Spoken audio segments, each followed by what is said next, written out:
Last ఎన్నికల చివరిలో 2023 December కంటే ముందు అప్పుడు ఒక రిపోర్ట్ కూడా మరి నేను ఎమ్మెల్యేగా ఇక్కడ నుంచి పంపడం, అప్పుడు మా ప్రభుత్వం ఉన్నప్పుడు అయితే డ్యామ్ సేఫ్టీ కమిటీని కూడా పంపించడం జరిగింది.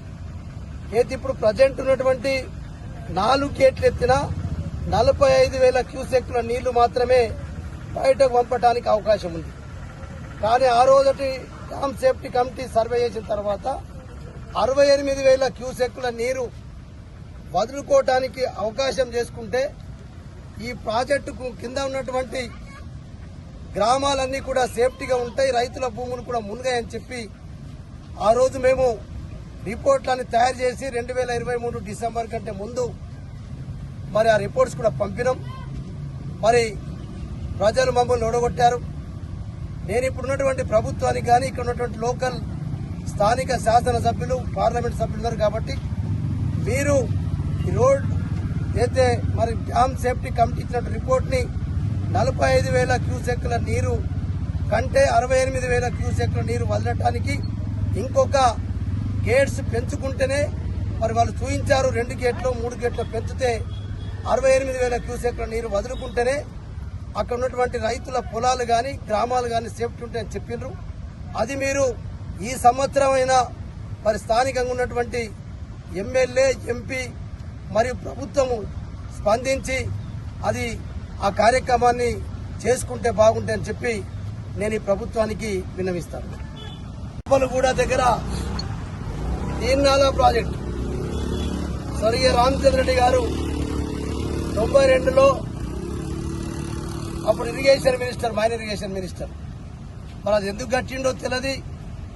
కానీ ఆ తీర్నాల ప్రాజెక్టు వల్ల యాపలగూడ గ్రామానికి ఎప్పుడు కూడా నీటి ముంపుకు అయ్యేటటువంటి సమస్య లేకుండా ఆ మత్తడిగూడ నుంచి తెచ్చేటటువంటి వాగుని యాపలగూడకు తిప్పుకున్నట్టయింది తప్ప ఆ ప్రాజెక్టు 92, 93, 94 నిర్మాణమైన ఈ రోజు వరకు ఒక ఎకరం కూడా భూమి రైతులు సాగు చేసుకోలేదు.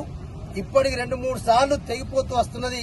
ఈ రోజు కూడా మరి పోయినసారే మరి అది కూడా సేమ్ 23 డిసెంబర్ కంటే ముందు మా ఎన్నికల కంటే ముందు అప్పుడు కట్ అయితే అప్పటి నుంచి ఇప్పటిదాకా కూడా దాన్ని రిపేర్లు చేయలేదు.